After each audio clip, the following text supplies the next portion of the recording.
எல்லாம் சத்தமா ஒரு விஷயம், கர்த்தர் நல்லவர், நல்லவர், கர்த்தர் நல்லவர், நல்லவர், கர்த்தர் கர்த்தர் நல்லவர், நல்லவர், அவர் கிருபை, அவர் கிருபை, அவர் கிருபை அவர் கிருபை இன்றும் உள்ளது, என்றும் உள்ளது. அவர் நல்லவர், அவர் நல்லவர், அவர் நன்மை செய்கிறவர், நன்மை செய்கிறவர், அவர் தீங்குக்கு மனஸ்தாபப்படுகிறவர், அவர் ரொம்ப ரொம்ப ரொம்ப நல்லவர். ரொம்ப ரொம்ப நல்லவர். சத்தியத்தை அறிவீர்கள், சத்தியம் உங்களை விடுதலையாக்கும். தேவனுடைய வார்த்தை அறிய அறிய அறிய நம்முடைய வாழ்க்கை விடுதலையாக்கும், வல்லமைப்படுத்தும், நம்முடைய சிந்தையை மாற்றும். எல்லாமே தேவனுடைய வார்த்தையின் மகத்துவத்தில் இருக்கிறது. ஹல்லேலூயா. நான் வேதத்தை வாசிக்கும் போதெல்லாம் நீரின் கண்களை திறந்தருளும். நான் வேதத்தை தியானிக்கும் போதெல்லாம் நீரின் கண்களை திறந்தருளும். நான் வேதத்தை வாசிக்கும் போதெல்லாம் நீரின் கண்களை, நான் வேதத்தை தியானிக்கும் போதெல்லாம் நீரின் கண்களை எடுத்து வாசியுங்கள். இன்னைக்கு மத்தேயு எழுதின சுவிசேஷம் 11ஆம் அதிகாரம், மத்தேயு எழுதின சுவிசேஷம் 11ஆம் அதிகாரம் 28வது வசனத்தை வாசியுங்கள். வருத்தப்பட்டு பாரம் சுமக்கிறவர்களே, வருத்தப்பட்டு பாரம் சுமப்பவர்களே, நீங்கள் எல்லாரும் என்னிடத்தில் வாருங்கள், நீங்கள் எல்லோரும் என்னிடத்தில் வாருங்கள், நான் உங்களுக்கு இளைப்பாறுதல் தருவேன், நான் உங்களுக்கு இளைப்பாறுதலை தருவேன், நிம்மதியை தருவேன். ஆண்டவர், நம்முடைய ஆண்டவர் நிம்மதியை கொடுக்கிற தேவன், இளைப்பாறுதலை. இன்னைக்கு ஒவ்வொரு தேவனுடைய பிள்ளைகளும் இது ஆண்டவர் நமக்குன்னே எழுதி வச்சிருக்கிறார். இளைப்பாறுதலை தருவேன். நீங்க ரட்சிக்கப்பட்ட ஒவ்வொரு தேவனுடைய பிள்ளைகள்கிட்ட போய் நீங்க கேளுங்க, ரொம்ப பீஸ்ஃபுல்லா சந்தோஷமா இருக்கீங்களா அப்படின்னு கேளுங்க. ஏதாவது ஒண்ணு சொல்லிக்கிட்டே இருப்பாங்க. ஒண்ணு வேலையை சொல்லுவாங்க, அல்லது வருமானத்தை சொல்லுவாங்க, அல்லது மாப்பிள்ளையை சொல்லுவாங்க, அல்லது மனைவியை சொல்லுவாங்க, அல்லது பிள்ளைய சொல்லுவாங்க, அல்லது வீடு இல்லைம்பாங்க, கஷ்டம் சொல்லுவாங்க, கடனும்பாங்க, ஏதாவது ஒண்ணு சொல்லுவாங்க. ஏன்னா எதுலயாவது அவங்க பீஸ்ஃபுல்லா இருக்கிறது இல்ல. ஆனா இயேசு சொல்ற வார்த்தையை கவனித்து பாருங்க. வருத்தப்பட்டு பாரம் சுமக்கிறவர்களே, நீங்கள் எல்லோரும் என்னிடத்தில் வாருங்கள், நான் உங்களுக்கு இளைப்பாறுதலை தருவேன். அல்லேலூயா. தேவன் சமாதானத்தை, நிம்மதியை கொடுக்கிற தேவன். நம்முடைய ஆண்டவர் பொய் சொல்லவே மாட்டார். நம்முடைய ஆண்டவர் பொய்யுரையாத தேவன் என்று சொல்லப்பட்டிருக்கு. இந்த வேதத்தில் இருக்கிற ஒரு எழுத்து கூட அழியாது என்று சொன்ன தேவன் எப்படி நம்மளை ஒரு பீஸ்ஃபுல், நிம்மதி இல்லாம ஒரு வாழ்க்கை, நம்ம கிறிஸ்தவ வாழ்க்கையில ஏன் நம்ம வாழ்றோம் அப்படின்னா, தேவனுடைய வார்த்தையை நான் நம்பல. இது ஒரு சாதாரண ஒரு எழுத்தா நினைக்கிறோம். ஓசியால பாத்தீங்கல்ல, ஓசியா 8:12, ஓசியா 8:12 சொல்லப்பட்டிருக்கு, என் வேதத்தின் மகத்துவத்தை நான் எழுதி கொடுத்து அவைகளை அந்நிய காரியமாக எண்ணினார்கள். மகத்துவம்,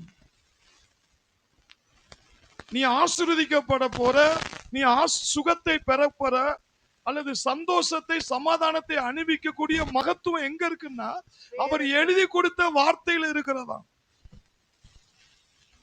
அப்ப ஏன் நம்ம அந்த இளைப்பாறுதலை பார்க்க முடியல அப்படின்னா, இதை நீ சாதாரணமா எடுத்துக்கிட்டாங்களா, அந்நிய காரியமாய்.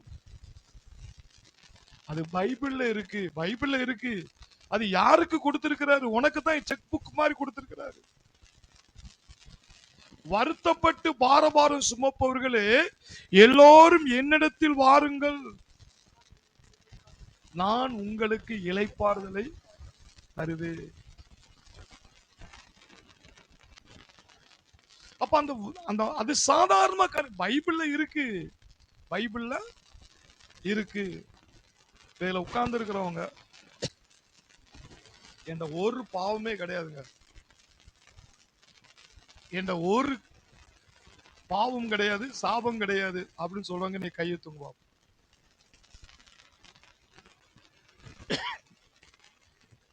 கையை தூங்குவா. அப்ப என்னது, இன்னும் நீங்க தேவனுடைய வார்த்தை என்ன செய்யல, நம்பல. அது ரெண்டாவது கை, அடுத்து மூணாவது கை வரும்.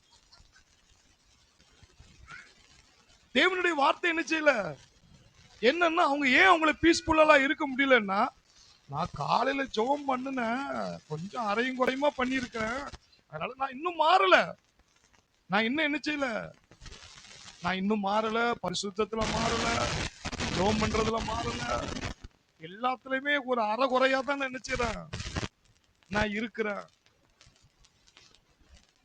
அப்ப என்னன்னா, இன்னும் தேவனுடைய வார்த்தையை நீ சரியாக நீ புரிந்து கொள்ளவில்லை.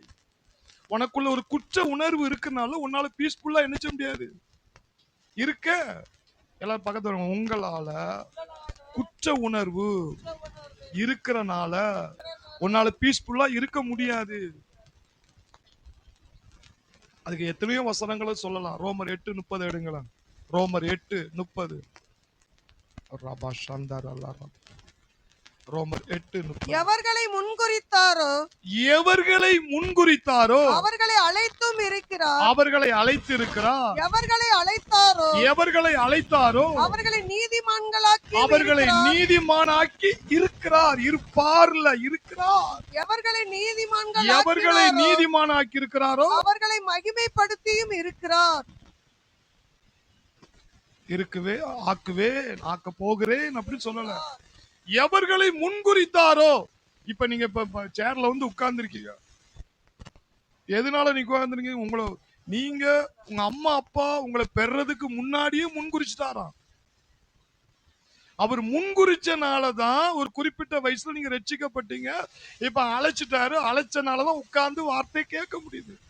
அப்போ எல்லாரையும் அவர் அழைக்கல, முன்குறிச்சவங்களும் அழைக்காரு. இப்ப நிறைய பேர் இருக்காங்க, எல்லாருமா நீங்க பைபிள் ஸ்டடியில உட்கார்ந்துட்டு இருக்காங்க, எல்லாருமா ஆராதனையில உட்கார்ந்துட்டு இருக்காங்க, இந்த நேரத்துல சினிமா தியேட்டர்ல உட்கார்ந்து இருக்காங்க எத்தனை பேர் இருக்காங்க, உலகப்புறமா பார்ல உட்கார்ந்து இருக்காங்க எத்தனை பேர் இருக்காங்க.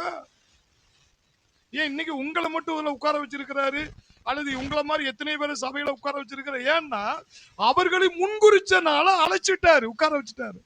அழைச்ச பிள்ளைகளை என்ன செஞ்சுட்டாரா, நீதிமான்களாய் மாற்றி இருக்கிறார். நல்லா பாருங்க, அழைத்தவர்களை அவர்களை நீதிமான்களாக்கியும் இருக்கிறார். ஆக்குவேன் இருக்காரா, ஆக்கிட்டாரா? ஆக்கிட்டார். அல்லேலூயா.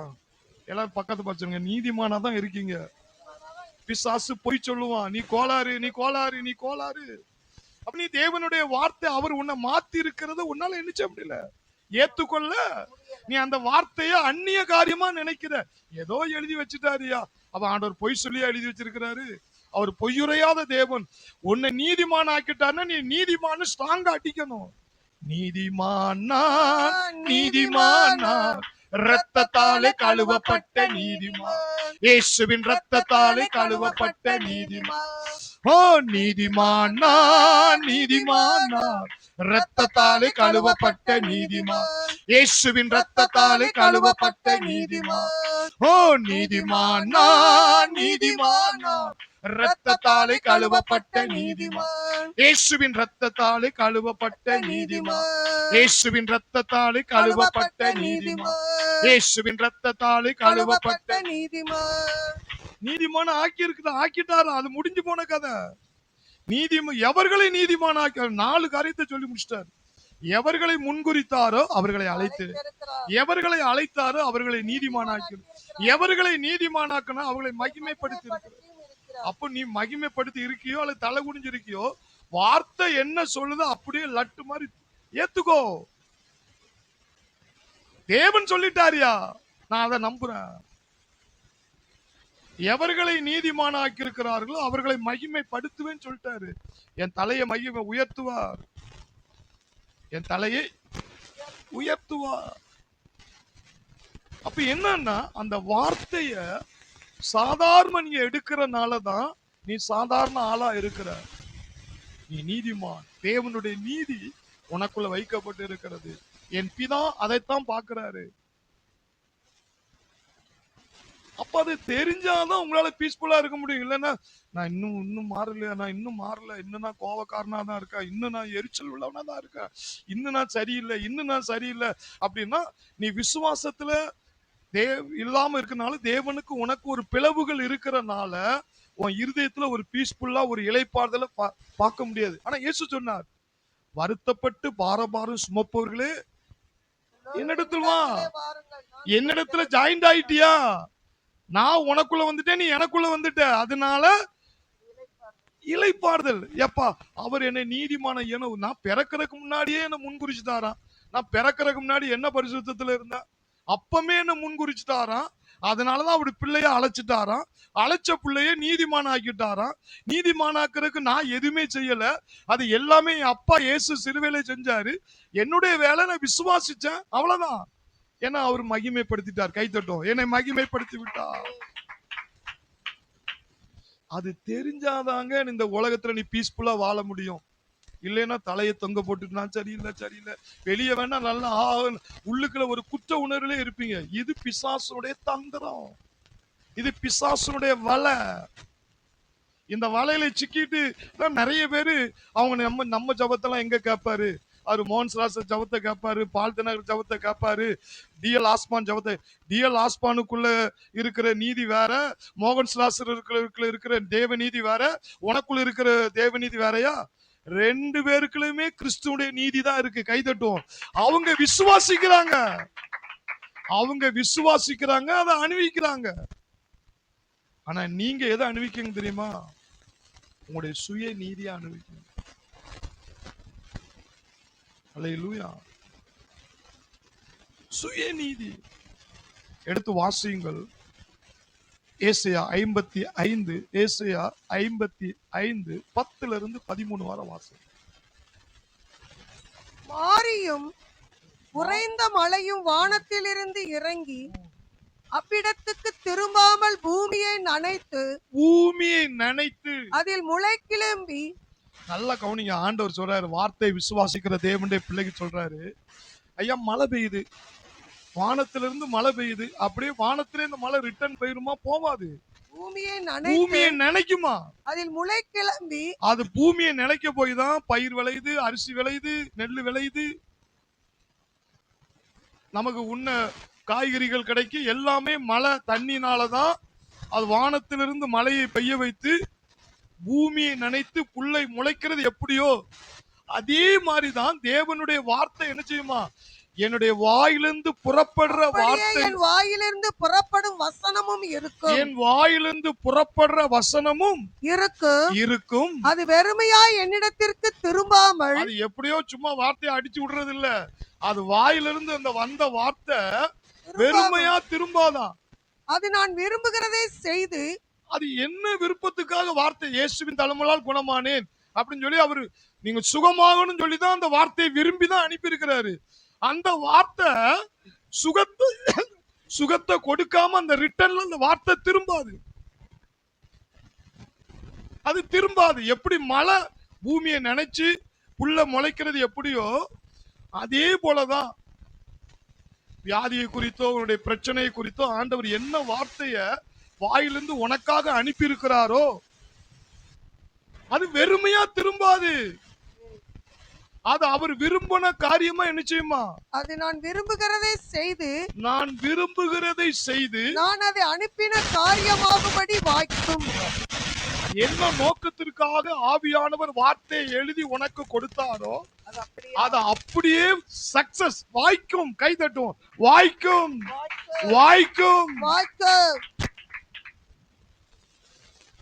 அடுத்து சொல்றாரு, நீங்கள் மகிழ்ச்சியாய் புறப்பட்டு. அந்த வார்த்தை நிறைவேறதுக்காக சில போராட்டங்கள் உனக்கு வந்திருக்கலாம். ஆனா வார்த்தை உண்மைதான். அதை நிறைவேறும் வர நீ தடுமாறாத, சந்தேகப்படாத, அவிசுவாசப்படாத. நீ எவ்வளவுக்கு கண்ணீர் வடிச்சாயோ, எவ்வளவுக்கு அவமானப்பட்டாயோ, அதுக்கு ஆண்டவர் சொல்றாரு, நீ மகிழ்ச்சியாய் கொண்டு போகப்பட்டு சமாதானமாய் கொண்டு போகப்படுவீர்கள். சமாதானமா பீஸ்ஃபுல்லா இருப்பீங்களா? அப்ப ஆண்டவர் சொன்னாரு, என்னிடத்தில் வருகிறவர்களுக்கு நான் இளைப்பாறுதல் நினைச்சுவேன் தருவேன் சொன்னாரு. இங்க எப்படி அந்த இளைப்பாறுதல் எப்படி கொடுக்கிறாரா? என்னட்ட வந்து என் வார்த்தையை நீ கேளு. என் வார்த்தையை கேட்டுட்ட, நான் எதுக்காக வார்த்தையை கொடுத்தேங்கிறத நீ கண்டுபிடிச்சிட்டேன்னா அந்த வார்த்தை உன் வாழ்க்கையில சமாதானமா கொண்டு போய் நிறுத்திடுமா. அல்லேலூயா. அப்ப இன்னைக்கு ஒரு மனிதன், நான் நோயில செத்துருவானோ, நான் கடன்ல அழிஞ்சிருவானோ, நான் பிரச்சனையில மாட்டிடுவானோ அப்படின்னு சொல்லி ஒருத்தன் பயந்து பயந்து பயந்து பயந்து ஒரு பீஸ்ஃபுல்லாமே வாழ்றான்னு வச்சுக்கிறீங்களா. அப்ப என்னது, இந்த வார்த்தை என்ன செய்யல, நம்பல. அதத்தான் இங்க சொல்றாரு, நான் விரும்பின காரியமாய் அதை வாய்க்கும். நான் எதுக்கு வசனத்தை அனுப்புனோ, மழை பெஞ்சு பூமியை நினைச்சு புல்ல முளைக்கிறது எப்படியோ அதே மாதிரி ஒன்னு ஆசீர்வதிக்கிறதுக்காகத்தான் இந்த வார்த்தையை கொடுத்திருக்கிறேன். இந்த வார்த்தை நிறைவேறும் போது நீ எப்படி இருப்பியா, மகிழ்ச்சியோடு கொண்டு போகப்பட்டு சமாதானமாய் கொண்டு போகப்படுவீர்கள். சமாதானமாய் கொண்டு போகப்படுவீர்கள். அப்ப அந்த பீஸ்ஃபுல், அந்த மன சந்தோஷம், நிறைவு எங்க கிடைக்கும்னா, எல்லாம் சொல்லுங்க, வார்த்தை. வார்த்தை. உம் வார்த்தையிலே சுகம், உம் வார்த்தையிலே மதுரம், உம் வார்த்தையிலே எல்லாம் சந்தோஷம். உம் வார்த்தையிலே சுகம், உம் வார்த்தையிலே மதுரம், உம் வார்த்தையிலே எல்லாம் சந்தோஷம். நீர் ஒரு வார்த்தை சொல்லும் கர்த்தாவே, எங்கள் வாழ்க்கையெல்லாம் செழிப்பாகுமே. ஒரு வார்த்தை சொல்லும் கர்த்தாவே. யோசுவால ஒரு வசனம் உண்டு பாருங்க, அதை படிக்க படிக்க படிக்க. யோசுவா 23:14 வாசிங்க. யோசுவா 23:14. இதோ இதோ இன்று நான் பூலோகத்தார் எல்லோரும், இதோ இன்று நான் பூலோகத்தார் எல்லோரும் போகிற வழியே போகிறேன். எல்லாரும் வாழ்ற மாதிரி தான் நானும் வாழ்றேன். அவங்க எந்த ரூட்ல போறாங்க, அவங்க சாப்பிடுற மாதிரி தான் நான் சாப்பிடுறேன், அவங்க படுக்கிற மாதிரி தான் நான் படுக்கிறேன், நான் அவங்க எந்திக்கிற மாதிரி தான் எல்லாரும் மாதிரி தான் இந்த பூலோகத்துல வாழ்றேன். ஆனா ஒன்ன மைண்ட்ல ஏத்தி வச்சுட்டேன், என்ன தெரியுமா, உங்கள் தேவனாகிய கர்த்தர், உங்கள் தேவனாகிய கர்த்தர் உங்களுக்காக சொன்ன நல் வார்த்தைகள் எல்லாம், உங்களுக்காக சொன்ன நல் வார்த்தைகள் எல்லாம் ஒரு வார்த்தையும் தவறி போகவில்லை என்பதை, ஒரு வார்த்தை கூட தவறி போகவில்லை என்பதை உங்கள் முழு இருதயத்தாலும், நீங்கள் முழு இருதயத்தோடும், உங்கள் முழு ஆத்துமாவாலும், உங்கள் முழு ஆத்துமாவோடும் அறிந்திருக்கிறீர்கள். அறிந்திருக்கிறீர்கள். அவைகள் எல்லாம் உங்களுக்கு நிறைவேறிற்று. அது எல்லாம் உங்களுக்கு நிறைவேறிட்டு, அவைகளில் ஒரு வார்த்தையும் தவறி போகவில்லை. அதுல ஒரு வார்த்தையும் தவறி போவதில்லை. எல்லாம் சத்தம் சொல்லுங்க, ஒரு வார்த்தையும், ஒரு வார்த்தையும் அது தவறி போகாது. அப்படி என்னைக்கா நீங்க நினைச்சிருக்கீங்களா? ஏன் பீஸ்ஃபுல், சந்தோஷம் இல்லாம நம்ம போறோம் என்ன தெரியுமா, ஆண்டவர் பேசி இருக்கிறாரியா, ஆண்டவர் சொல்லி இருக்கிறாரியா, ஆனா நடக்கலைன்னா இதுதான் உங்களுக்கு இந்த சந்தோஷத்தை கெடுக்கு. இதுதான் சந்தோஷத்தை என்னச்சு, என் அப்பா சொல்லிட்டாரு, என் அப்பா சொல்லிட்டாரு. எங்க அப்பா உண்மை உள்ள தேவன். ஏதோ ஒரு மனுஷன் சொன்னான்னா ஏமாத்தலாம். எங்க அப்பா உண்மை உள்ள தேவன், சத்தியம் உள்ள தேவன். அவர் என்னை உயர்த்துவேன்னு சொல்லிட்டாரு, என்னை பயன்படுத்துவேன்னு சொல்லிட்டாரு, என்னை ஆசீர்வதிப்பேன்னு சொல்லிட்டாரு, என் சத்துருவை அழிப்பேன்னு சொல்லிட்டாரு, என்னை கரத்தினால் மூடுவேன்னு சொல்லிட்டாரு, என்னை கரத்தினால் மூடுவேன்னு சொல்லிட்டாரு. அதுல ஒரு வார்த்தை கூட என்ன செய்யாதான். 80 வயசான அந்த யோசுவா அந்த கடைசி நேரத்துல தேவனோடு கூட இருந்த அந்த வயசுலயும் கூட அந்த விசுவாசத்தை விடல பாருங்க. ஆனா நமக்கு என்னது, வயசு போக போக மனம் என்ன செய்யுது, தளர்ந்துரும். மனம் என்ன செஞ்சிரும். அவனுக்கு பாருங்க, அந்த வயசுலயும் கூட என் அப்பா எனக்கு சொன்னது ஒரு எழுத்து கூட மிஸ் ஆகாது. கை தட்டும், ஒரு எழுத்து கூட மிஸ் ஆகாது. அல்லேலூயா. இயேசு கிறிஸ்துவுக்குள் உன்னத ஆசீர்வாதம் பெற்றுக்கொண்டு, இயேசு கிறிஸ்துவுக்குள் உன்னத ஆசீர்வாதம் பெற்றுக்கொண்டு, இயேசு கிறிஸ்துவுக்குள் உன்னத ஆசீர்வாதம் பெற்றுக்கொண்டு, இயேசு கிறிஸ்துவுக்குள் தேவக்கரம் என்னை மூடியது.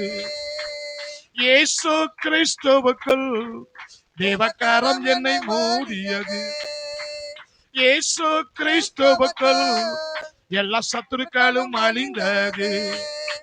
இயேசு கிறிஸ்துவுக்குள் இயேசுவின் தழும்புகளால் சுகமானே. இயேசு கிறிஸ்துவுக்குள் இயேசுவின் தழும்புகளால் சுகமானே. இயேசு கிறிஸ்துவுக்குள் நான் தேவர்களாய் ஆகிவிட்டேன். இயேசு கிறிஸ்துவுக்குள் நான் தேவர்களாய் ஆகிவிட்டேன். ஒரு வார்த்தை கூட தவறி போவதில்லையா? அந்த வயசுலயும் 80 வயசுல கர்த்தரோடு கூட இருக்கிற அந்த விசுவாசத்தை விடல பாருங்க. உங்களால சொல்ல முடியுதா? உங்களால சொல்ல முடியுதா? சொல்லணும்.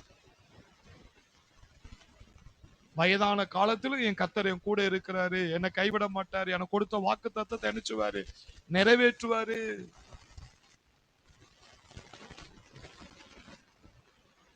இன்னொரு முறை அந்த வசனத்தை வாசிங்க, அப்பதான் உங்களுக்கு. இதோ இதோ இன்று நான் பூலோகத்தோர் எல்லோரும் போகிற வழியே போகிறேன். பூலோகத்தார் எல்லோரும் போகிற வழியே நான் போகிறேன். உங்கள் தேவனாகிய கர்த்தர் உங்களுக்கு சொன்ன நல் வார்த்தைகளில் உங்கள் எல்லாம் தேவனாகிய கர்த்தர் உங்களுக்கு சொன்ன நல் வார்த்தைகள் எல்லாம் ஒரு வார்த்தையும் தவறி போகவில்லை என்பதை, ஒரு வார்த்தையும் தவறி போவதில்லை என்பதை உங்கள் முழு இருதயத்தாலும் அந்த அந்த சந்தேகம் ஒரு பிட்டு அளவு கூட வரக்கூடாது. உங்கள் முழு ஆத்துமாவிலும் முழு அறிந்திருக்கிறீர்கள். இருதயத்தோடும் முழு ஆத்மாவோடும் அறிந்திருக்கிறீர்கள். அவைகளெல்லாம் உங்களுக்கு நிறைவேறிச்சு. அவைகள் எல்லாம் உங்களுக்கு நிறைவேறிற்று. அவைகளில் ஒரு வார்த்தையும் தவறி போகவில்லை. அவைகளில் ஒரு வார்த்தையும் தவறி போவதில்லை. அல்லேலூயா. தேவனுடைய வாக்குத்தத்தம் எல்லாம் கிறிஸ்துவுக்குள் ஆம் என்றும். அல்லேலூயா. அப்போ ஒரு மனிதனுக்கு சந்தோஷம் எதனால இல்லைங்கிறத கண்டுபிடிக்கணும். அவர் எனக்கு சொல்லிட்டாரு, அவர் வாயிலிருந்து அந்த வார்த்தை வந்துட்டு, அது வெறுமையா நினைச்சாது திரும்பாது. அதனால நான் மகிழ்ச்சியாய் கொண்டு போகப்பட்டு சமாதானமாய் முடிவில் என்ன சமாதானமா என்ன கொண்டு போவாரியா அப்படின்னு சொல்லிட்டாரு. அப்போ இயேசு சொன்ன வார்த்தைக்கு விட கிடைச்சிட்டா. வருத்தப்பட்டு பாரபாரம் சுமப்பவர்களே எல்லோரும் என்னிடத்தில் வாருங்கள், நான் உங்களுக்கு இளைப்பாறுதலை தருவேன். அப்போ நீங்க பீஸ் சந்தோஷமா அந்த பூமியில வாழணும்னு நினைச்சீங்கன்னா எதையும் நம்பாதீங்க, இத மட்டுமே நம்பி வாழ்ந்துருங்க. கை தட்டும். ஹல்லேலூயா. இது உங்க வாழ்க்கையில அவ்வளவு சந்தோஷத்தை கொடுக்கும். முடிவிலே சமாதானமாய் கொண்டு போகப்படுவீர்கள். ஹல்லேலூயா. இரண்டாவது, இத படிக்க படிக்க படிக்கதான் தேவனுடைய தன்மைகளை, தேவனுடைய குணாதிசயத்தை நீங்கள் அதை அறிய முடியும். ஏன்னா பிசாசுடைய தந்திரம் என்ன தெரியுமா? உன்னுடைய பலவீனங்களை காட்டி காட்டி காட்டியே நீ தேவனிடத்திலிருந்து ஆசீர்வாதத்தை பெற முடியாது, நீ தேவனிடத்திலிருந்து நன்மையை பெற முடியாது என்று சொல்லி உன்னை சந்தேகப்பட வச்சே உன்னை குற்ற உணர்வுக்குள்ள கொண்டு போய் அந்த ஆசீர்வாதத்தை இழக்க வைப்பான். இது அவனுடைய தந்திரம். அதுக்காக தேவன் உன்னை தவறு செய்வதற்காக சொல்லல. முதல்ல நீ என்ன சொன்ன, விசுவாசத்துல உன்னை நீ சரிபடுத்த பழகு. தேவனுடைய குணாதிசயம் என்ன? இளைய குமாரன், ஒரு தகப்பனுக்கு 2 பிள்ளைகள் இருந்துச்சு. இளைய குமாரன் நினைச்சுன்னா அப்பாட்ட சண்டை போட்டு, ஏன் ஆண்டவர் அந்த வேதத்துல அந்த இதை கொண்டு சுட்டி காட்டி இருக்கிறாரு? அதை ஏன் வேதத்துல அந்த சத்தியத்தை கொண்டு வந்தாரு? எப்பா, என்ன ஒரு மிலிட்டரி மேனா பார்க்காத, என்ன ஒரு லத்தியால அடிக்கிற போலீஸ்கார மாதிரி பார்க்காத, மிலிட்டரி மாதிரி உன்னை சுட்டு சுட்டு தள்ளுற மாதிரி என்ன பார்க்காத, நான் உன்னுடைய அன்பான தகப்பன். கைதட்டும். அன்பான தகப்பன். ஹல்லேலூயா. மூத்த குமாரன் அப்பாவோடு கூட இருந்தான். இளைய குமாரன் அப்பாட்ட சொத்தை பங்கு கேட்டு அதை பிரிச்சு கேட்டு கடைசியில் என்ன செஞ்சுட்டான்? அந்த சொத்துக்களை எல்லாம் அழிச்சு வேசிகளோடு கூட போய் தவிடு திங்கிற நிலைமைக்கு போயிட்டான். தவிடு திங்கிற நிலைமைக்கு போய் பன்றிகள் திங்கக்கூடிய அந்த தவிட திங்கிற அளவுக்கு போயிட்டான். பன்றி கூட்டத்திலே போய் சேர்ந்துட்டான். திரும்ப அந்த கஷ்டங்களை நெருக்கங்களை உணர்ந்ததுக்கு அப்புறம் தான் அப்பாவுடைய அன்பை நினைச்சுக்கிறான். என் அப்பா வீட்டுல பூர்த்தியான சாப்பாடு எல்லாம் உண்டு, இப்படி நான் அந்த சாப்பாடு கஷ்டப்படுறேன்னு என்ன செஞ்சான்? அப்பாட்ட போன்னு போறான். அப்ப அப்பாட்ட போகும் பொழுது அவனுக்கு குற்ற உணர்வு இருக்குமா இருக்காதா? அப்பா ஏத்துக்குருவாரா? அவர் சொத்தை எல்லாம் சண்டை போட்டு வாங்கி எல்லாத்தையும் காலியும் பண்ணிட்டேன். கடைசி அவருக்கு பிடிக்காத காரியத்தை என்ன செஞ்சுட்டேன்? செஞ்சுட்டேன். ஏத்துக்குருவாரா ஏத்துக்கிற மாட்டாரா குற்ற உணர்வுல அப்பாவை தேடி வாரான். ஏன்னா அங்க என்ன இல்ல, பீஸ்ஃபுல்லா அவனால இருக்க முடியல. அப்பாவை நோக்கி வாரான். வரும் பொழுது மகன் தூரத்தில் வருவதை கண்டு அப்பா ஓடி போய், அதுதான் அப்பா. அப்பா என்ன செய்ய, மகன் தூரத்தில் வருவதை கண்டு அப்பா ஓடி போய் மகனை அணைச்சு முத்தமிட்டு, எல்லாம் சொல்லுங்க முத்தமிட்டு. முத்தமிட்டு அந்த யாருக்கு, எந்த பிள்ளைக்கு? அப்பாவை காயப்படுத்தி, அப்பா வேண்டாம் ஒண்ணு வேண்டாம் எனக்கு சொத்து தான் வேணும் என்று போனவன் அவன் தூரத்தில் வருவதை கண்டு அப்பா உள்ள எப்படி துடிக்கு பாருங்க. அணைச்சு, நீ நீ என்ன வேதனைப்படுத்தினில்ல, என்னை இப்படி சொன்னில்ல, அப்படி சொன்னில்ல, அதெல்லாம் சொல்லல. வந்துட்டானா என்ன தேடி, அணைச்சிட்டார் அப்பா. அணைச்சு முத்தமிட்டு அவனுக்கு மோதிரத்தை போட்டு புது வஸ்திரமா, அது என்ன உயர்ந்த வஸ்திரமா, அவன் காலில் செருப்ப போட்டு கொளுத்த கண்டுகளை அடிச்சு விருந்து பண்ணி ஆட்டம் பாட்டம் கொண்டாட்டம். அப்பாவுடைய சந்தோஷம் கொஞ்சமாவது ஒரு நாக்க துருத்தி என்ன வேதனைப்படுத்தல, தண்டனை அணுவி அணுவி அப்படின்னு அப்பா சொன்னாரா? சொல்லல. அதுதான் உலக அப்பாவுக்கு ஏசு அப்பாவுக்குள்ள வித்தியாசம். கைதட்டும். ஏசு அப்பாவுக்குள்ள வித்தியாசம். ஹல்லேலூயா. அவர் நல்ல தகப்பன், நல்ல தகப்பன். நீ உணர்ந்து வந்துட்டியா, நான் உன்னை மாத்தி காட்டுறேன் பாரு, உனக்கு உயர்ந்த வஸ்திரத்தை உடுத்தி காட்டுறேன் பாரு. ஹல்லேலூயா, ஹல்லேலூயா. எதுக்காக இந்த சம்பவத்தை கொண்டு வந்தார்னா, தேவனுடைய தன்மை என்ன?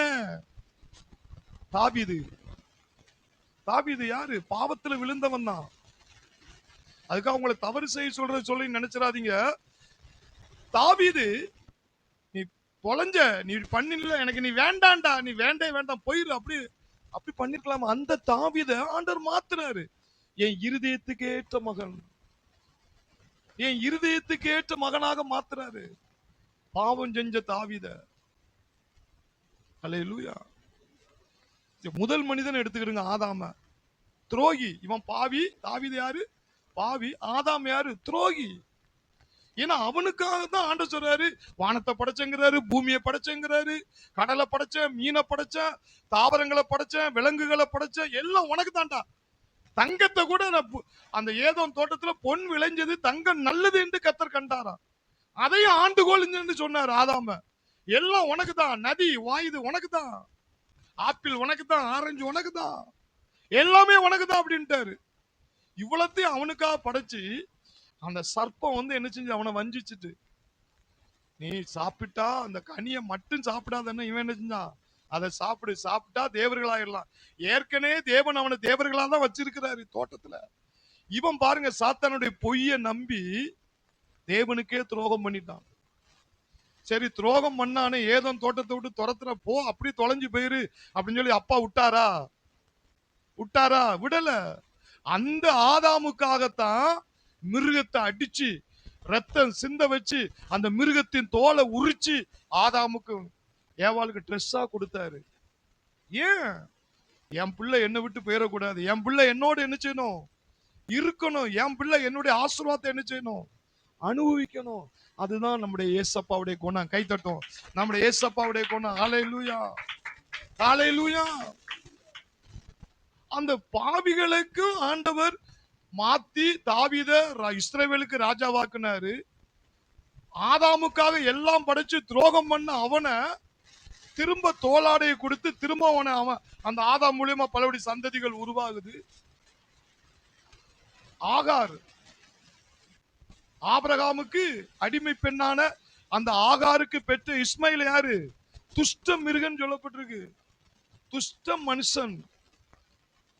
ஏன் அவனையுமே ஆண்டவர் சொல்றாரு, அவங்கள்ட்டையுமே அவனும் ஆசீர்வதித்து சந்ததி என்ன செய்யுமா? ஆபிரகாமுக்கு சுதந்திரவாளியாகி ஈசாக்கு ஒரு தனியா ஆசீர்வாதம், அது பெசல். அதனால இஸ்மாயில ஆண்டவர் விட்டாரா? துஷ்ட மனிதனா இருந்தாலும் கூட அவனையும் ஆசீர்வதித்து அவன் சந்ததிகளையும் பெருக பண்ணதானே செய்றாரு. அப்ப நம்முடைய ஆண்டவரை மாதிரி ஒரு தெய்வம் உண்டா? நம்ம ஏசப்பா மாதிரி ஒரு தெய்வம் உண்டா? இந்த உலகத்துல எங்கேயும் கிடையாது. ஏன்னா அவர் பாவிகளை மாத்தி ஆசீர்வதிக்கிறாரு, துரோகிகளை மாத்தி ஆசீர்வதிக்கிறாரு, துஷ்டனையும் மாத்தி அனுப்பிச்சாரு, ஆசீர்வதிக்கிறார். கை தட்டுவோம். ஹalleluya, ஹalleluya. உமக்கொப்பானவர் யார்? உமக்கொப்பானவர் யார்?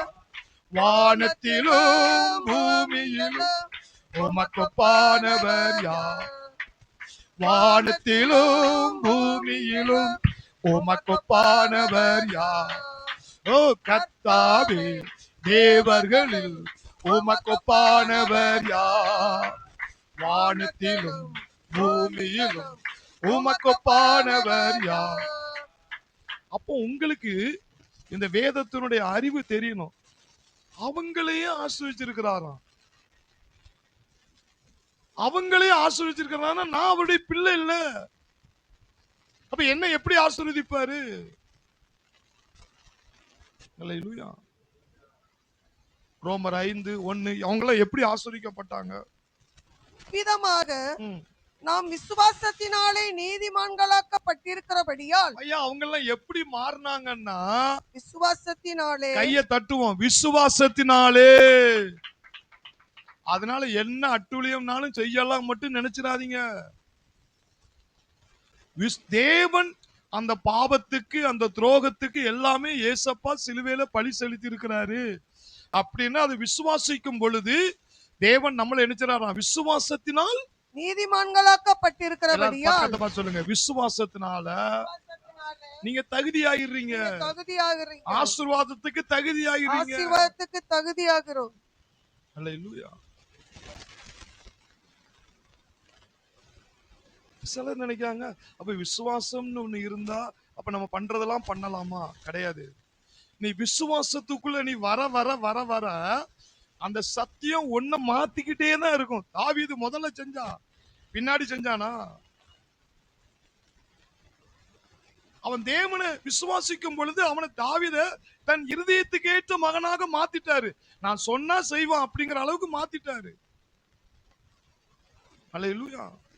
அப்போ நீங்க ஆசீர்வாதத்தை சுகந்தரிக்கிறதுக்கு என்ற தேவன் என்ன எதிர்பார்க்கிறார்? விசுவாசம். நீங்க ரோமர் 10 ஒரு வெளிப்பாடு நிறைந்த ஒரு புத்தகம். இதுல எப்படி நான் கரெக்டா இருக்கிறானா? ஆசீர்வாதத்தை சுகந்தரிக்கிற அளவுக்கு நான் கரெக்டா இருக்கிறானா? அதான் கை தூக்கணும்னு ஒருத்தரும் தூக்கலையே. ரோமர் 10:4 எடுத்து வாசிச்சு பாருங்க. விசுவாசிக்கிற எவனுக்கும், அந்த வசனத்தை நல்லா பாருங்க, விசுவாசிக்கிற எவனுக்கும் நீதி உண்டாகும்படியாக, நீதி உண்டாகும்படியாக கிறிஸ்து நியாயப்பிரமாணத்தின் முடிவாய் இருக்கிறார். அந்த 10 கட்டளையுடைய நீதி உனக்குள்ள இருக்கா இல்லையா? இருக்கே. இருக்கா இல்லையா? இருக்கு. எதனால? இயேசு மேல நீ விசுவாசம் வைக்கிறனால. ஆனா வேதம் சொல்லுது 10 கட்டளைகள்ல ஒன்னு மிஸ் ஆகுனா 10லயும் அவுட்டா. அப்போ நீ வியாதியோட தான் சாகணும், சாபத்தோட தான் சாகணும், வாழவே முடியாது, ஒரு வயல் வாழ முடியாது, எல்லாரும் நரகத்துக்கு தான் போகணும். ஆனா தேவன் அது உங்களால முடியாதுங்கிறத அறிஞ்சுதான் இயேசு அந்த நியாய பிரமாணத்தின் முடிவா இருக்கிறாராம். அப்ப அந்த நியாய பிரமாணத்தினுடைய முழு நிறைவேற்றுதல் எங்க இருக்குன்னா இயேசுல இருக்கு.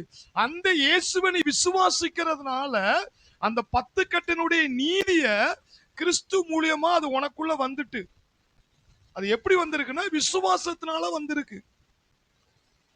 நிறைய பேர் இதை போதிக்கிறதே கிடையாதுங்க. ஏ முக்காட போடு, ஏ தலையை குனி, ஏ முழங்கால நில்லு, ஏ அங்கிட்டு திரும்பி பார்க்காத, இங்கிட்டு திரும்பி பார்க்காத, சிரிக்காத, இப்படியே குனிஞ்சுக்கிட்டே போ, அப்பதான் நீ நல்லவன், நீ ஆடுனா கெட்டவன், நீ குதிச்சா கெட்டவன், இப்படியே போதிச்சு போதிச்சு போதிச்சு சுய நீதியே போதிச்சு கிறிஸ்துவுடைய நீதி அவர்களுக்குள்ள இல்லாதனால தேவனுடைய மகிமை, தேவனுடைய ஆசீர்வாதம். நீங்க 4 எப்படி சொல்லிட்டாரா? 4 திரும்ப ஒரு முறை வாசிங்க. விசுவாசிக்கிற எவனுக்கும் நீதி உண்டாகும்படியாக. நீதி விசுவாசிக்கிறவனுக்கு தான் அந்த நீதி உண்டாகுமா? விசுவாசிக்கிற எவனுக்கும் நீதி உண்டாகும்படியாக கிறிஸ்து நியாயப்பிரமாணத்தின் முடிவாய் இருக்கிறார். கிறிஸ்து நியாயப்பிரமாணத்தின் முடிவாய் இருக்கிறார். நீங்க 2-3 வாசித்து பாருங்க. அங்க சுய நீதியை கொண்டு வர. தேவனை பற்றி அவர்களுக்கு வைராக்கியம் உண்டென்று. ஐயா அவர்கள் இங்க இருந்து ஒரு 56 70 கிலோமீட்டர் வர அந்த ஸ்தலத்து கூட நடந்தே போயிருவாங்கய்யா. பஸ் ஏறாமலே போயிருவாங்கய்யா. முழங்காலே போயிருவாங்கய்யா.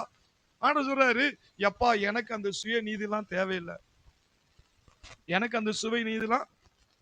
அவர்களுக்கு வைராக்கியம் இருக்கு. அவங்களுக்கு என்ன இருக்கு? வைராக்கியம் இருக்கு. ஆனா என்ன இல்ல? வைராக்கியம் ஒன்றென்று அவர்களை குறித்து சாட்சி சொல்லுகிறேன். ஆகிலும் அது அறிவுக்கேற்ற வைராக்கியம் அல்ல. அது அறிவுக்கேற்ற வைராக்கியம் அல்ல. எப்படி என்றால் அவர்கள் தேவ நீதியை அறியாமல், அவர்கள் சிலுவையிலே இயேசப்பா இரத்தத்தின் மூலமாய், மரணத்தின் மூலமாய், உயிர்த்தெழுதல் மூலமாய் சம்பாதித்த அந்த நீதியை அறியாமல் தங்கள் சுயநீதியை நிலைநிறுத்துகிற தேடுகிறபடியால், சுயநீதியை வெள்ளை சட்டை போடுறதுனாலயோ, மீசையை வலிக்கிறதுனாலயோ, ஐயா மொட்டை அடிக்கிறதுனாலயோ, அந்த சுய கட்டுப்பாட்டுனாலயோ, நீ ஏழையா இருக்கிற மாதிரி ஆக்ட் பண்றதுனாலயோ, நீ ஒண்ணுமே இல்லாத மாதிரியா, அவரு அப்படி ஒரு பைத்தியக்கார மாதிரி இருந்தா பரலோகத்தை நம்மளை உற்று பார்ப்பாரு. அப்படி ஒரு சுய நீதியினாலே அவர்கள் என்ன செய்றாங்களாம்? தேவ நீதிக்கு கீழ்ப்படியாது இருக்கிறார்கள். தேவ நீதிக்கு என்ன செய்யல? என் தேவன் பார்க்கிற நீதி எல்லாம் என்னதுன்னா, இயேசுடைய ரத்தம். சொல்லுங்க, இயேசுவின் ரத்தம், இயேசுவின் மரணம், இயேசுவின் உயிர்த்தெழுதல். இதுதான் உன்னை பரலோகத்துல கொண்டு போகுது. இதுதான் உனக்கு ஆசீர்வாதத்தை கொண்டு வர போகுது. உன்னாலே நீ வாழ்ந்துருவே என்று சொன்னா, இயேசு சிலுவையில தொங்க வேண்டிய அவசியம் இல்லையே. இயேசு இந்த பூமிக்கு வர வேண்டிய அவசியம் இல்லையே. உன்னாலே நீ கரெக்டா நீ வாழ்ந்துருவேன்னா இயேசுவே தேவையில்லையே.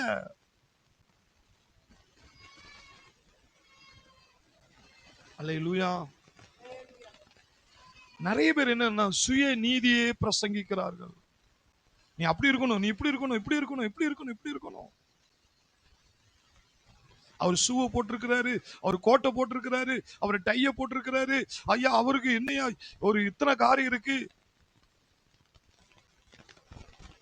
அவர் சிலுவையில சம்பாதித்தது அவர் விசுவாசிக்கிறாரு. அந்த நீதி ஆசீர்வாதத்தை கொண்டு வருது. அந்த நீதி என்ன செய்யுது? ஆசீர்வாதத்தை கொண்டு வருது. நீங்க சுய நீதிய, அது பவுல் அவ்வளவு அழகா, பவுல் தாங்க, யாருக்கும் பயப்படுறதே கிடையாது. 2-3 திரும்ப வாசிங்க. தேவனை பற்றி அவர்களுக்கு வைராக்கியம் உண்டு என்று அவர்களை குறித்து, தேவனை பற்றி அவர்களுக்கு வைராக்கியம் உண்டு என்று அறிந்திருக்கிறேன். ஆகிலும் அது அறிவுக்கேற்ற வைராக்கியம் அல்ல. அது அறிவுக்கேற்ற வைராக்கியம் அல்ல. எப்படி என்றால் அவர்கள் தேவ நீதியை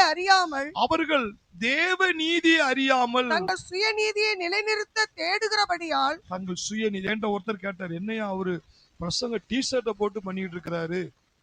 ஐயா, என் பரலோகத்துல இருக்கிற பிதா அவர் என்ன கலர்ல ஷர்ட் போட்டிருக்காரு, என்ன டி-ஷர்ட் போட்டிருக்கிறாரு எல்லாம் பார்க்கல.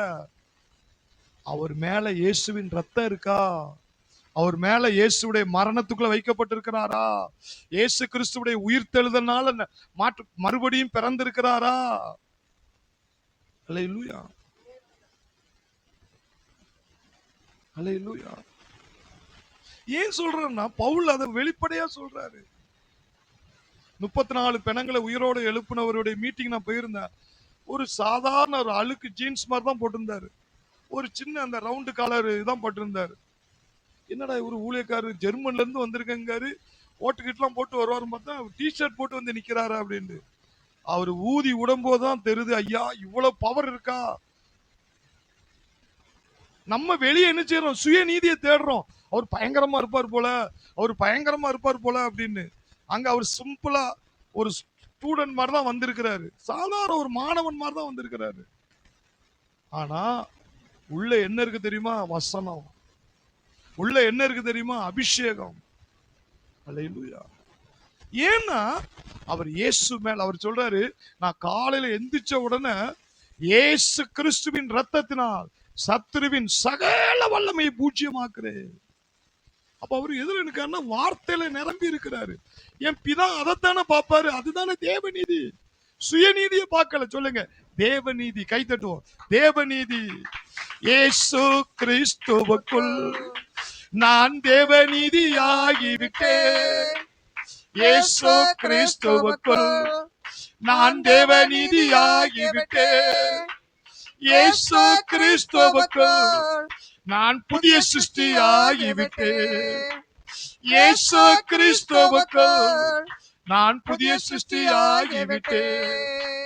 ஆட்டுக்குட்டியானவரே, என்னை ரட்சிக்க வந்தவரே, ஆட்டுக்குட்டியானவரே, என்னை ரட்சிக்க வந்தவரே, இருக்கிறவராய் இருப்பவரே, எந்த சூழ்நிலையும் மாறாதவர், இருக்கிறவராய் இருப்பவரே, எந்த சூழ்நிலையும் மாறாதவர், வார்த்தையில்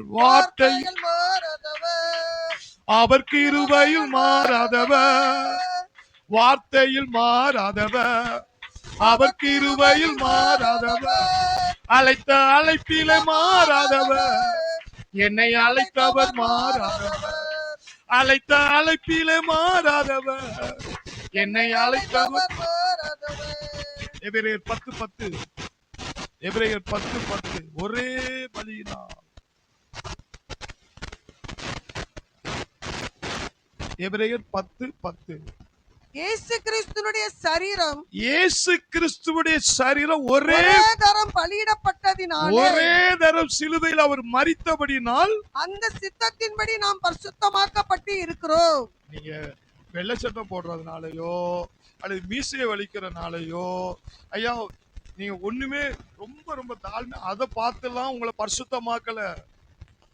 உங்க நீதி, சுய நீதி அவருக்கு தேவையில்லை. அவருக்கு தேவை கிறிஸ்துவுடைய நீதி தான் பிதாவுக்கு தேவை.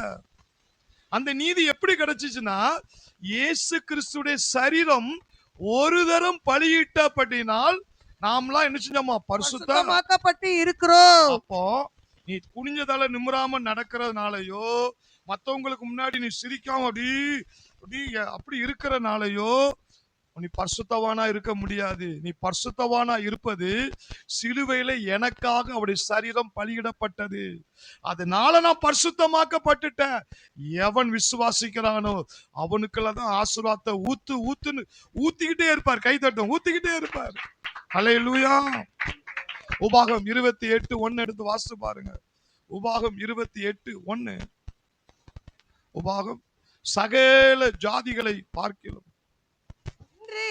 நான் உனக்கு விதிக்கிற உன் தேவனாகிய கர்த்தருடைய கட்டளைகளின்படி எல்லாம் செய்ய நீ கவனமாய்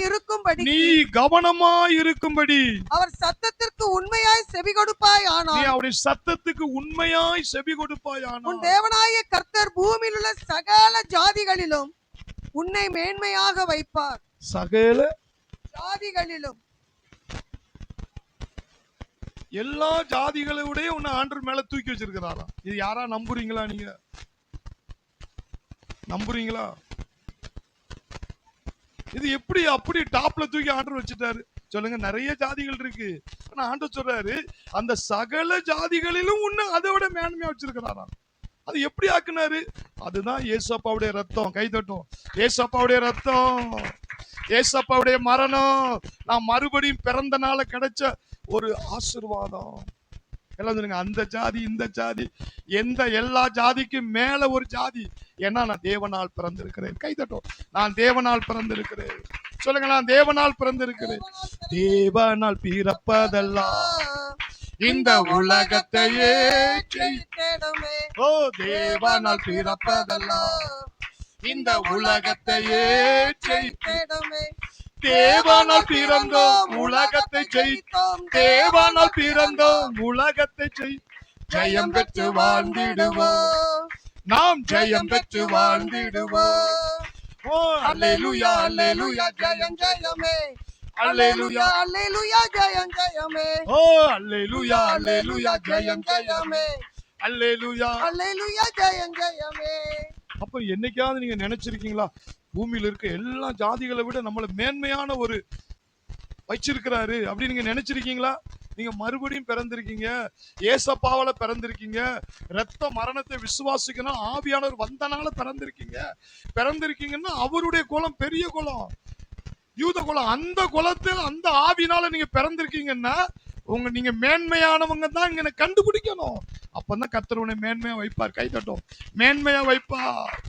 ஹல்லேலூயா. அவர் இரத்தத்துக்கு மகிமை உண்டாவதாக. ஹல்லேலூயா, ஹல்லேலூயா. அதெல்லாம் நீங்க விசுவாசிக்க தான் உங்க வாழ்க்கையில கடைசியா ஒரு பாதுகாப்பை குறித்து நான் பேசணும். தீமை நம்மளை தாக்கிருமோ, தீமை நம்மளை தாக்கிருமோ, இப்படி ஒரு பயத்தோடு வாழ்றதுக்கு காரணம் என்ன தெரியுமா? இதை அறிஞ்சா உன் மனசுக்குள்ள ஒரு பீஸ்ஃபுல் வந்துடும். சிலர் என்னன்னா பொது இடங்கள்ல கூட சிலருங்க பேச மாட்டாங்க, அப்படியே ஒதுங்குவாங்க. ஒரு சிலர் யாரும் சொல்ல விரும்பல, அப்படி ஒதுங்க. ஏன்னா நம்ம அந்த குலம், நம்ம அந்த ஜாதி, நம்ம எப்படின்னு அப்படி அது தேவையே இல்லை. எவன் நினைச்சு ஆக போற நமக்கு என்ன? நான் தேவனுடைய ஆவினால பிறந்தையா, வானத்தையும் பூமி உண்டாக்குனவருக்கு பிள்ளைக்கு, அவருக்கு நான் பிள்ளையா பிறந்திருக்கேன், அவர் ஆவி எனக்குள்ள இருக்கு அப்படின்னு நீ மேன்மையா நீ நினைச்சேன்னா கர்த்தர் உன்னை தூக்கி மேல வச்சிருவாரு. கை தொட்டும் உன்னை மேல வச்சிருவாரு. அப்ப அதனாலே உனக்குள்ள என்ன ஒரு பீஸ்ஃபுல், ஒரு சமாதானம் வரும். இல்ல நீங்க குற்ற உணர்வுல தான் இருப்பீங்க. அப்படி இருக்க வேண்டிய அவசியமே கிடையாது. அடுத்து ஒரு பாதுகாப்பு. சிலர் எப்பொழுது பார்த்தாலுமே அதை நான் நிறைய பேர்ட்டு அந்த உலகத்துல அங்க நடக்க இங்க நடக்கிறத சொல்றதுக்கு யோசிப்பேன். ஏன்னா அதை மைண்ட ஏத்திடுவாங்க. ஐயா, உலகத்தானுக்கும் உனக்கும் வித்தியாசம் இருக்கு. நீ தேவனுடைய பிள்ளை.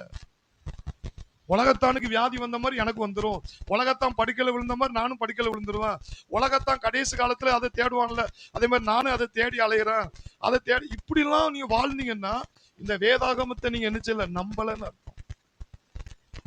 எடுத்து வாசிங்க சங்கீதம் 91, எல்லாருக்கும் தெரிஞ்ச சங்கீதம் 91:10. 91:10.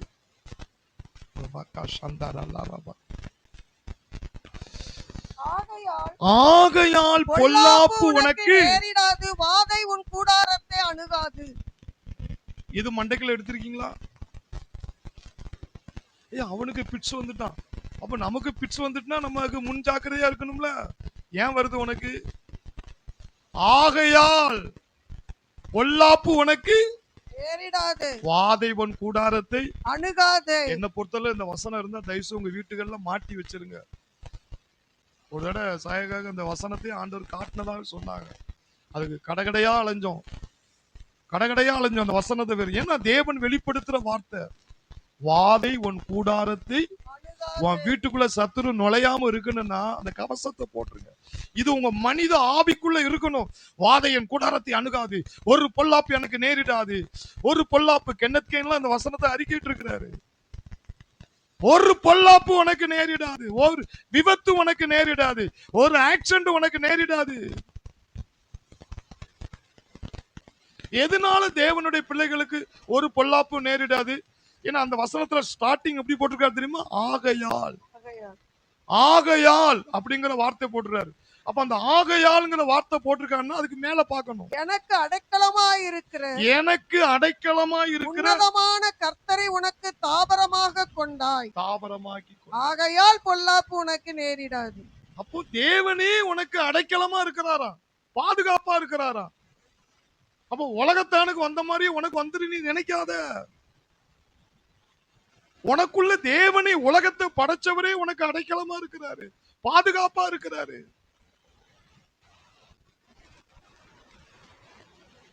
ஒரு ஊழியரே எனக்கு ரொம்ப என்னோட க்ளோஸா இருந்தவர், நான் பேர் சொல்ல விரும்பல, ஒரு 6 மணி நாட்கள் நம்ம இதுக்கு வந்திருக்கிறாரு. ஒரு அடிக்கடி சொல்லுவாரு, நான் ஆஸ்பத்திரிக்கு போனேன், ஒரு நோயாளிக்கு நான் கையை வச்சு ஜெபம் பண்ணேன், ஜெபம் பண்ணிட்டு வந்து படுத்தவன் தான் அந்த கை எனக்கு அப்படியே ஆயிட்டு. சில நோயாளிகளுக்கு ஜெபம் பண்ணாலும் 2-3 நாளைக்கு நான் எந்திக்கவே மாட்டேன். அப்ப நான் சொன்னேன், வேதம் அப்படி சொல்லலையே. இது ஏதோ ஒரு இது ஒருத்தருடைய அனுபவத்தை நீங்க மண்டைக்குள்ள ஏத்திட்டீங்க. நீங்க ஏத்த வேண்டியது தேவனுடைய வார்த்தை தான். வசனம் லூக்கா 10:19 என்ன சொல்லப்பட்டிருக்கு? இதோ சர்ப்பங்களையும் தேள்களையும் மிதிக்கவும் சத்துருவின் சகல வல்லமையும் மேற்கொள்ள உங்களுக்கு அதிகாரம் கொடுக்கிறேன். கடைசி வரி, ஒன்றும் உங்களை சேதப்படுத்த மாட்டாது. ஒரு 10 தடவை சொல்லுங்க. ஒன்றும் உங்களை சேதப்படுத்த மாட்டாது. ஒன்றும் உங்களை சேதப்படுத்த மாட்டாது. ஒன்றும் உங்களை சேதப்படுத்த மாட்டாது. ஒன்றும் சேதப்படுத்த மாட்டாது. இந்த கேன்சர் நோய் உள்ளவங்களை அப்படி பார்த்த உடனே ஐயோ கைய வச்சா அந்த கேன்சர் நமக்கு வந்துருமோ, அது அந்த பயம் வந்துட்டாலே அந்த ஒரு ஸ்டெப் நீங்க பின்னாடி போயிருவீங்க. ஏன்னா நீ உலகத்தான் சிந்திக்கிறது போலவே சிந்திக்கீங்க. ஆனா தேவனுடைய வார்த்தை சொல்லுது, ஒன்று உன்னை சேதப்படுத்தாது. ஏன்னா அதை ஃபுல்லா கட்டி போடக்கூடிய அதிகாரத்தை உனக்கு தந்துட்ட. அதை நீ செயலுக்கு செய்யு. நீ சேதப்படுத்தும் நினைச்சேன்னா சேதப்படுத்தும். தேவன் என்ன சொல்லிருக்கிறாரு? தேசப்படுத்தாது. கைதட்டும். சேதப்படுத்தாது. சொல்லுங்க, சேதப்படுத்தாது. அல்லேலூயா. 91:7 எடுத்து வாசித்து பாருங்க. சங்கீதம் 91:7.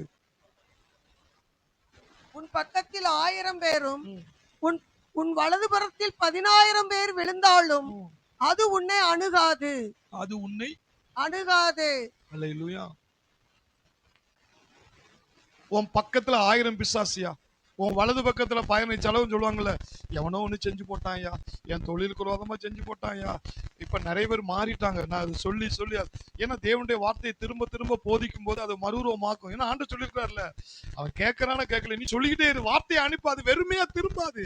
அது இப்ப அது சொல்றதை விட்டுட்டாங்க நிறைய பேரு. பிசாசு ஏதோ சோதிக்கான், ஏதோ எனக்கு பண்ணி போட்டாங்க, ஏதோ பண்ணி போட்டாங்க. இப்போ ஒண்ணும் பண்ண முடியாதுங்கிற வார்த்தையை கேட்டு கேட்டு உங்களுடைய மனம் மறுரூபமாகி விட்டது. வசனம் என்ன சொல்லுது? பக்கத்தில் 1000 உன் பக்கத்திலே 1000 பேர், உன் வலது பக்கத்திலே 10,000 பேர் விழுந்தாலும் அது உன்னை 10,000 மந்திரவாதி உனக்கு ரோதமா வேலை செஞ்சாலும் வசனம் சொல்லுது ஒன்றும் அணுகாது. பக்கத்து பாரு, தீர்க்கதரிசனம் சொல்லுங்க, ஒன்றும் அணுகாது. ஒன்றும் அணுகாது. ஒன்றும் அணுகாது. இது மண்டைக்குள்ள இருந்தாதான் அவன் பீஸ்ஃபுல்லா இருப்பான். இல்லைன்னா ஐயோ அவங்க செய்வனை வச்சுட்டாங்களோ, இவங்க செய்வனை வச்சுட்டாங்களோ, அந்த குடும்பம் எனக்கு செய்வனை வச்சிருக்குமோ, இந்த குடும்பம் செய்வனை வச்சிருக்குமோ, நீங்க அப்படி நினைக்கும் போதே உங்க சரீரத்துல சிம்டம்ஸ் தெரியும். யாரோ ஒரு ஆளை குறித்து இவன் பயப்படுறா அப்படின்னு உடனே உங்க சரீரத்துல அந்த செய்வனுக்குள்ள சிம்டம்ஸ், காந்தல், உணர்ச்சி இதெல்லாம் வரும். அப்ப இவன் செஞ்சிருப்பானோ, அவன் செஞ்சிருப்பானோ. இது காரணம் என்ன தெரியுமா? சமாதானத்தை இழக்கிறதுக்கு தேவனுடைய வார்த்தையை நீ நம்பல. தேவனுடைய வார்த்தை, உன் பக்கத்திலே 1000 பேரும் உன் வலது பக்கத்திலே 10,000 பேர் வந்தாலும் ஒன்று உன்னை நினைச்சார். அதே மாதிரிதான் அற்புத அடையாள ஊழியத்துக்கு அந்த சாட்டை சொல்லி முடிச்சிடுறார். அற்புத அடையாள ஊழியத்துக்கு அதுதான் 1 யோவான் 4:17 சொன்ன மாதிரி 1 யோவான் 4:17, யோவான் 14:12 நியாயத்தீர்ப்பின் நாளிலே தைரியம் உண்டாயிருக்கத்தக்க அன்பு நம்மிடத்தில் பூரணப்படுகிறது. தேவன் நம்ம மேல அன்பை வச்சிருக்கிறதுனால, ஏனென்றால் அவர் இருக்கிற பிரகாரமாக நாமும் இவ்வுலகத்தில், அவர் எப்படி இயேசு இருக்கிறாரோ அவரை மாதிரி நாம இந்த உலகத்துல இருக்கிறோமா. இதை நீ விசுவாசிச்சா, ஐயா அவங்க செய்வாங்க, ஐயா அவங்க பெரியவர் வாரல் ராபர்ட் செய்வாரு, வெள்ளிகிராம் செய்வாரு, நம்ம செய்ய முடியுமா? ஏன்னா ஏசப்பா அவங்களுக்குள்ள மட்டுமா உட்கார்ந்து இருக்கிறாரு, ஒவ்வொரு விசுவாசிகளுக்குள்ள இருக்கிறார். இந்த வசனத்தை அப்படியே கையை வச்சு டெய்லி ஜெபம் பண்ணுங்க.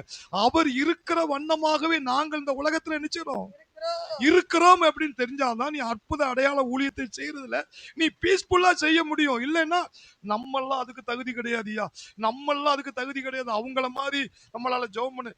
தகுதி சிலுவையிலிருந்து வந்திருக்கு. கை தட்டுவோம். தகுதி சிலுவையிலிருந்து வந்திருக்கு. அது ஒன்றிருந்து வந்ததில்லை, அது சிலுவையிலிருந்து வந்தது தகுதி. அல்லேலூயா. யோவான் 14:12 சொல்லிட்டாரு, மெய்யாகவே மெய்யாகவே உங்களுக்கு சொல்லுகிறேன், என்னை விசுவாசிக்கிறவன் என் பிதாவின் இடத்துக்கு போகிறபடியினால் என்னை விசுவாசிக்கிறவன் தான் செய்கிற கிரியைகளை தானும் செய்வான், இவைகளை பார்க்கிலும் பெரிய கிரியைகளையும் செய்வான். அப்ப இயேசு சொல்றாரு, என்ன மாதிரியே நீ அற்புதம், என்ன மாதிரியே செத்தவனை எழுப்பணும், என்னை விட நீ மேலா செய்யணும்னா அதை ஒரு பயத்தோடு குற்ற உணர்வோடு, ஐயா இயேசு அவர் கடவுளையா, அவர் செஞ்சாரியா, நம்ம செய்ய முடியுமா அப்படின்னு சிலர் இந்த பீஸ்ஃபுல்ல ஒரு இளைப்பாறுதலை இழந்துடுறாங்க. அப்படி இழக்க வேண்டிய அவசியம் இல்லை. சொன்னவர் என்ன சொல்றாரு, எப்பா நான் உன்ட்ட என்ன எதிர்பார்க்கிறேன் தெரியுமா, என்ன மாதிரியே நீ அற்புதம் செய்யணும்னா என் மேல நீ விசுவாசம் வச்சாலே போதும்.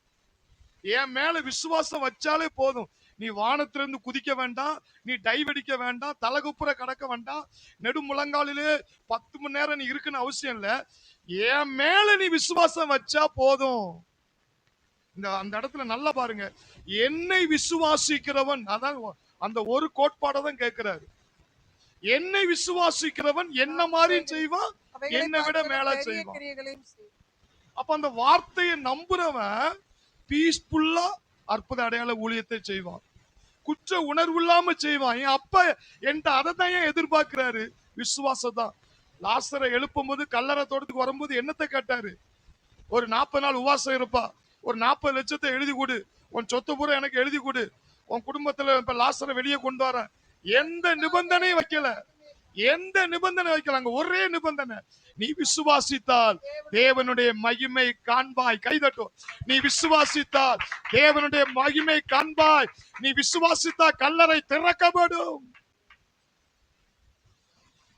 நிறைய பேர் குற்ற உணர்வுல நம்மெல்லாம் அதுக்கு தகுதி கிடையாது, நம்மெல்லாம் தகுதி கிடையாது அப்படி நினைக்காதீங்க. சாதாரண செருப்பு தைக்கிற டிஎல் மூடியை தான் பயன்படுத்தினாரு. சாதாரண பிளம்பர் வேலை பார்த்த படிப்பறிவில்லாத பள்ளிக்கூடமே போகாத விக்கல் சொத்தை தான் கர்த்தர் பிணங்களை எழுப்புற மனிதர்களா மாற்றினாரு. இன்னைக்கு உங்களை என்னை மாற்ற ஆண்டவர் நம்மிடத்துல எதிர்பார்ப்பதெல்லாம் விசுவாசம். கை தட்டுவோம். விசுவாசம், விசுவாசம், விசுவாசம். அந்த விசுவாசம் வந்துட்டுனா நீங்க பீஸ்ஃபுல்லா இருப்பீங்க. இயேசு படகுல போகும் பொழுது சீசர்கள் அந்த பீஸ்ஃபுல்லா இருப்பாங்கன்னு இயேசு எதிர்பார்த்தார். அவங்களுக்கு விசுவாசம் இல்லாதனால காற்றையும் கடலையும் கண்டு ஐயரே ஐயரே ஐயரே நாங்கள் மடிந்து போய் நமக்கு கவலை இல்லையா? ஏன்? காற்று பலமா வீசுது, கடல் கொந்தளிக்கு, ஆனா இயேசு பீஸ்ஃபுல்லா படுத்துது, உறங்குற மாதிரி உறங்குறாரு, பீஸ்ஃபுல்லா இருக்கிறாரு. ஆனா சீசர்களால பீஸ்ஃபுல்லா இருக்க முடியல, பிரச்சனையை பார்க்காங்க.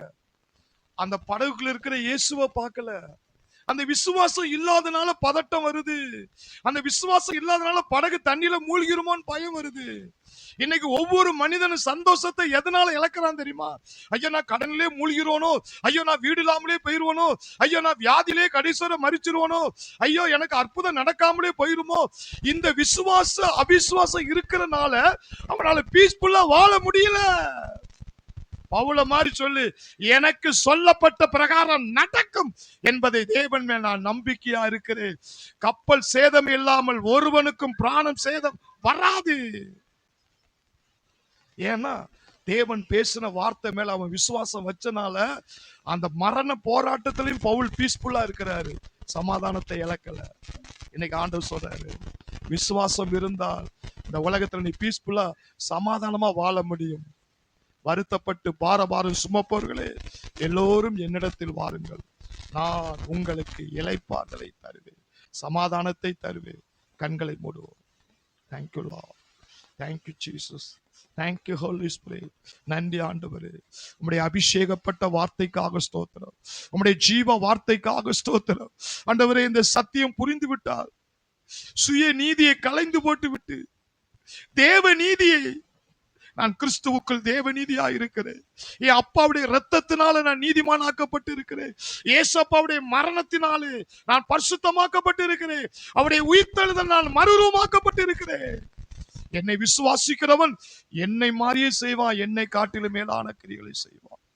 அவர் இருக்கிற வண்ணமாகவே நாங்கள் பூமியில இருக்கிறோம். அந்த விசுவாசம் இருந்தா அற்புத அடையாள ஊழியம் செய்யறதுக்கு உனக்கு குற்ற உணர்வே வராது, துணிச்சலா செயல்படுவீங்க. இன்னொன்னு, தேவனுடைய தன்மையை புரிந்துகோ.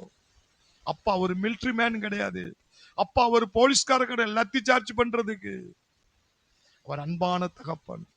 இந்த இளையகுமாரன் கதையை படிக்கும் பொழுது அந்த தப்பு செஞ்சவனை ஆண்டவர் அவனை மாத்தி அவனுக்கு வஸ்திரத்தை கொடுத்து அவனை கெட்டி பிடிச்சி அணைச்சி, என் பிள்ளை என்னட்ட வந்துட்டே, என் பிள்ளை என்னட்ட வந்துட்டே என்று சொல்லி உயர்ந்த வஸ்திரத்தை கொடுத்து மோதிரத்தை போட்டு செருப்பை போட்டு கொளுத்த கண்டுகளை அடிச்சு கொண்டாடினாரே. ஏன் வேதத்துல அதை சுட்டி காட்டியிருக்கிறாருன்னா, என் அப்பாவுடைய குணத்தை நீ கண்டுபிடிக்கணுங்கிறதுக்காகத்தான் அந்த அத்தியாயத்தையே லூக்கால கொண்டு வந்திருக்கிறாரு. அப்படிப்பட்ட தகப்பனுக்கு நீ பிள்ளையா பிறந்திருக்க. உன்னுடைய குறைகளை ஆண்டவர் மாற்ற விரும்புகிறார். உன்னை தண்டித்து உன்னை அழித்து உன்னை கொல்ற தேவன் அல்ல, உன்னை திருத்துகிற தேவன், உன்னை மாற்றுகிற தேவன். அப்பாவுடைய அன்பை நீ புரிஞ்சுக்கிட்டன்னா நீ மாறிடுவ. பேதுரு மறுதளிச்சது உண்மைதான், மறுதளிச்சது உண்மைதான், 3 முறை மறுதளிச்சான். ஆனா ஆண்டவர் சொல்றாரு, சேவல் கூவதுக்குள் நீ என்னை 3 முறை என்னை மறுதளிப்பா என்று சொன்ன உடனே பேதுரு அந்த அன்பை நினைச்சு பார்க்கிறான்.